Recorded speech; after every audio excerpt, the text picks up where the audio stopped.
The morning of October 7th, 2023, broke with an unexpected storm of violence. As dawn approached, thousands of Hamas militants executed a surprise attack on Israel, armed with paragliders, speedboats, and breaching tools.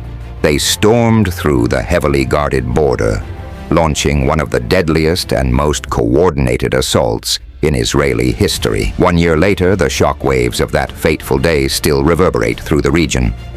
What has truly changed since that surprise attack? And how has this conflict evolved?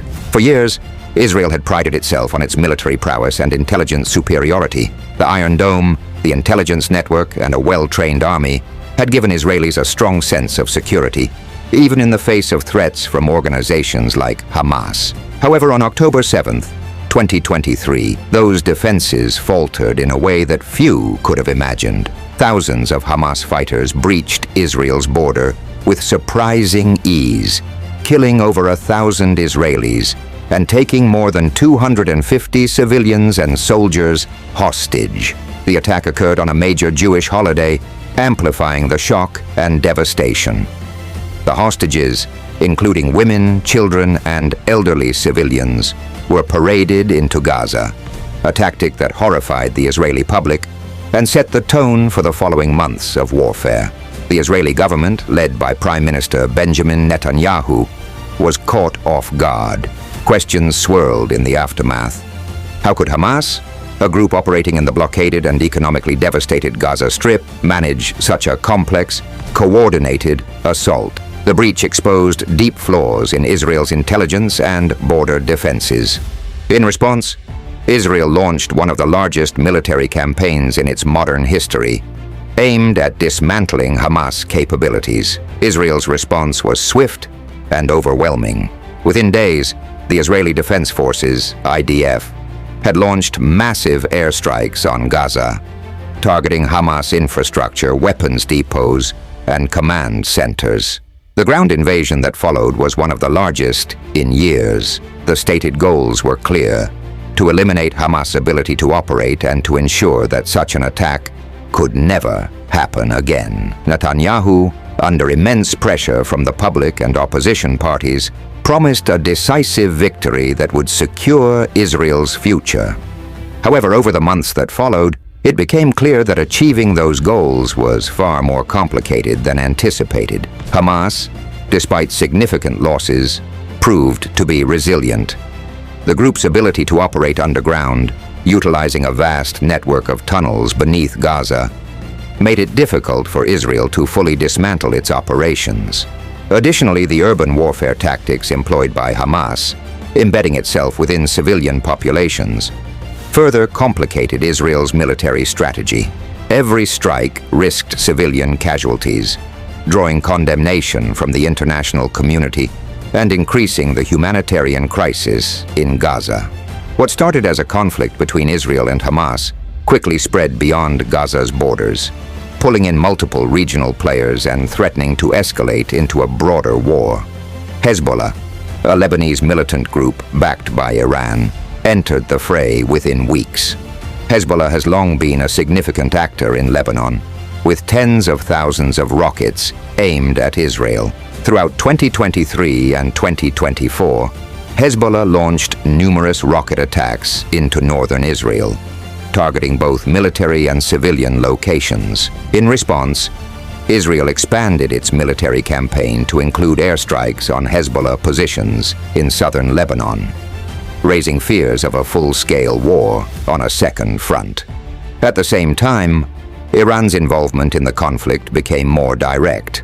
Iran, a longtime supporter of both Hamas and Hezbollah, ramped up its missile launches against Israel, marking a significant escalation.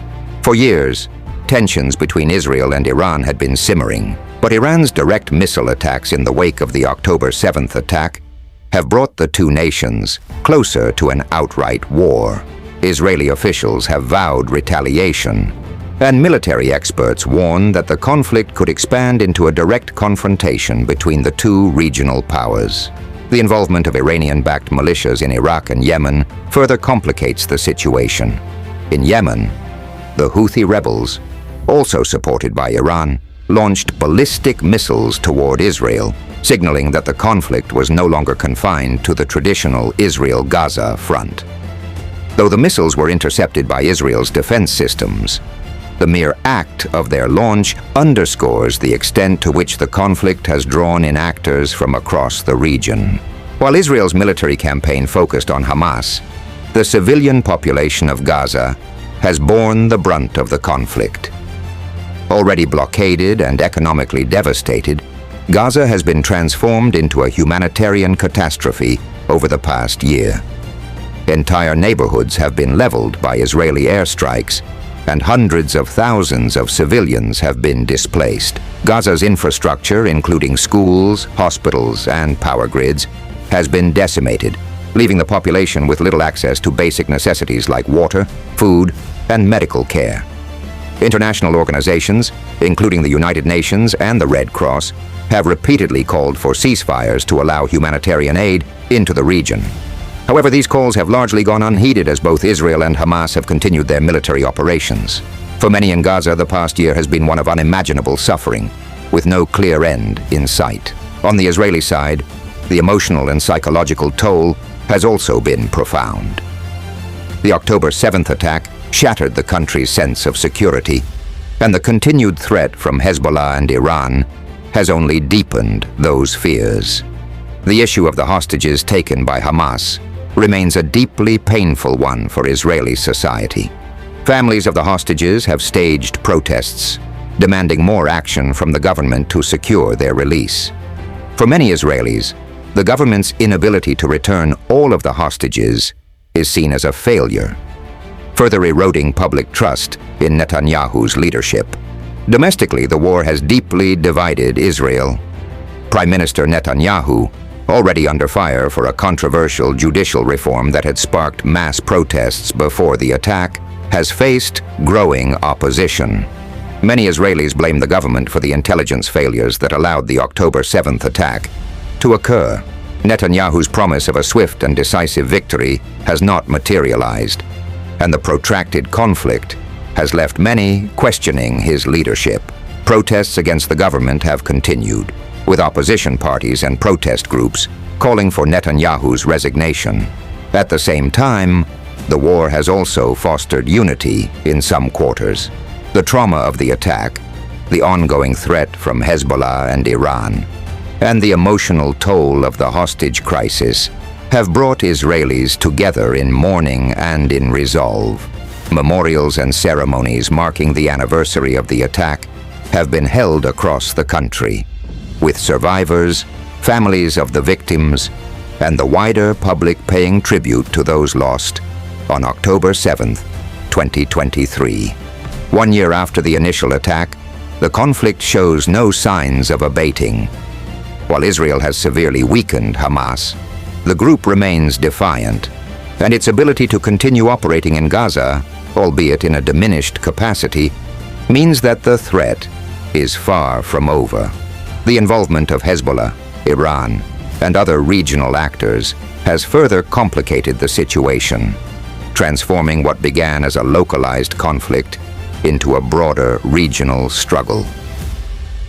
The international community remains deeply concerned about the potential for further escalation.